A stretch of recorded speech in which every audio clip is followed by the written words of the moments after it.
Good afternoon. Great to have you here at 4 o'clock. Lots to get to. We start with the Pacers. Back at it tonight for Game 2 of their first-round playoff series against the Milwaukee Bucks. Indiana coming off a huge win in Game 1 over the weekend. And that game tips off at 7 o'clock. So joining us in studio to preview this Game 2 is Dominic Miranda. Dom, fill us in on what you are expecting tonight. Well, it's sure to be an electric atmosphere at Gainbridge Fieldhouse tonight. There's no doubt about that if Game 1 was any indication. The big news of the day is that Bucks star Damian Lillard is expected to make his return to the floor tonight, according to ESPN. After missing a month with a blood clot in his calf, including Game 1 of this series, the Bucks get a much-needed shot in the arm. This comes after a dominating 19-point win for the Pacers in Game 1, a game in which the Bucks, who are the best three-point shooting team in the association, shot just 24% from beyond the arc. Lillard, a sight for sore eyes for Milwaukee, no doubt about that. As far as the Pacers go, head coach Rick Carlisle knows what Lillard brings to the table in Indiana. They'll be ready for it.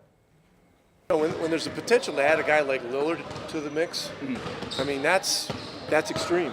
You know, you're putting a first ballot Hall of Famer into the lineup, and so look, we've played against him enough. We have an idea of what to expect there, but we can't overanalyze things. You know, we just can't do it.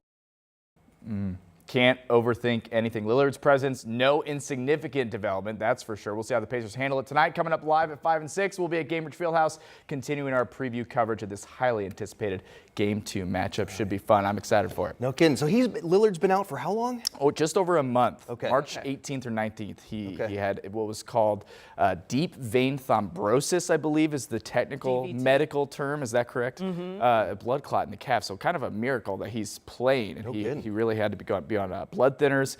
Rehab process was pretty strict, but he's back. So great for NBA fans, right?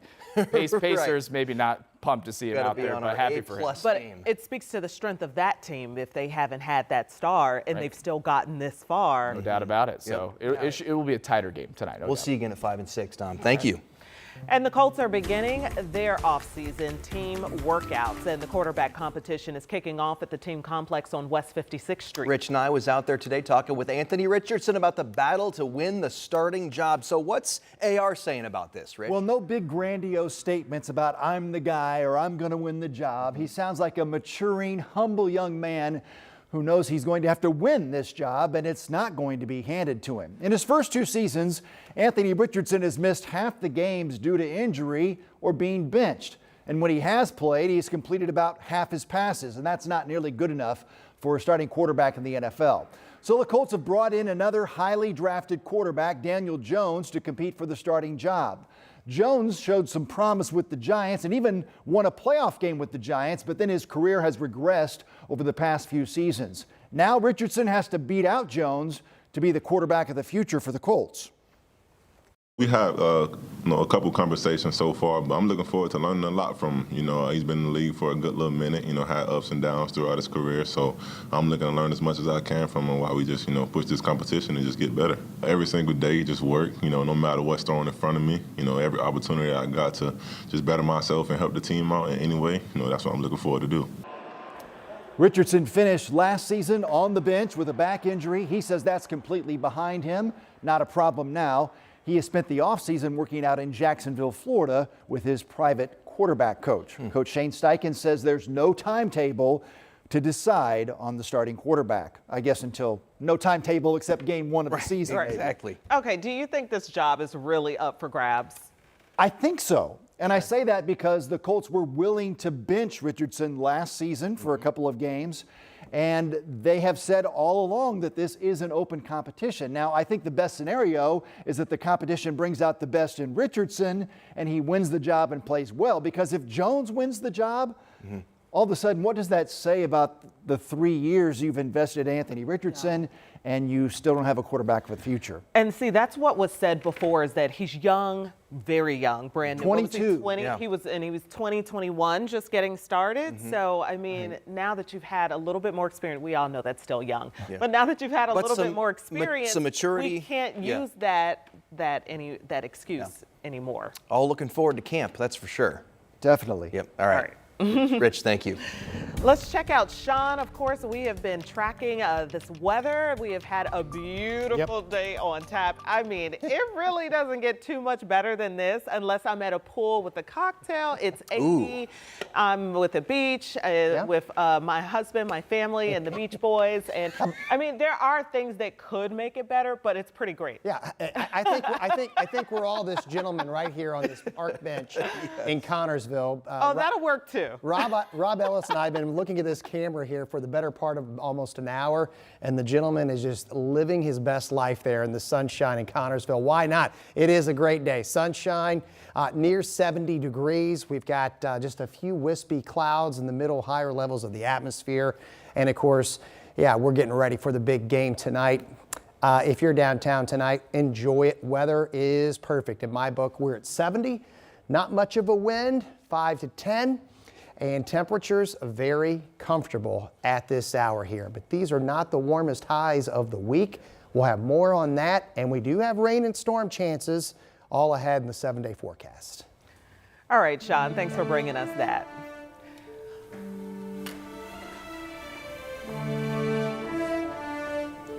Also happening today, global tributes are being paid after Pope Francis, history's first Latin American pontiff, died on Easter Monday.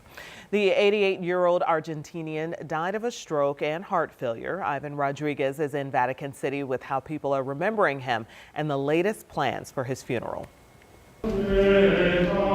This morning, Cardinals conducted the rite of confirmation of death and disposition over Pope Francis. One of many final traditions in the coming days that will carry the Pope to his requested final resting place at Santa Maria Maggiore Basilica Saturday. Some mourners remembering him today for his progressive approach to the papacy. He did a lot of things to try and adjust the church to modern time. He's somebody that I felt was kind of trying to hold the entire world together. This theology professor in New York met with the Pope personally last October. She says he encouraged her and all who worked in God's name to, quote, make a mess if necessary to spread the gospel. Listen to the cry of the poor and the cry of the earth. And that was what he meant by go make a mess, make people pay attention, make people get out into the streets, make people care. Pope Francis will be remembered for his passionate defense of the planet, the plight of migrants, and achieving peace through diplomacy.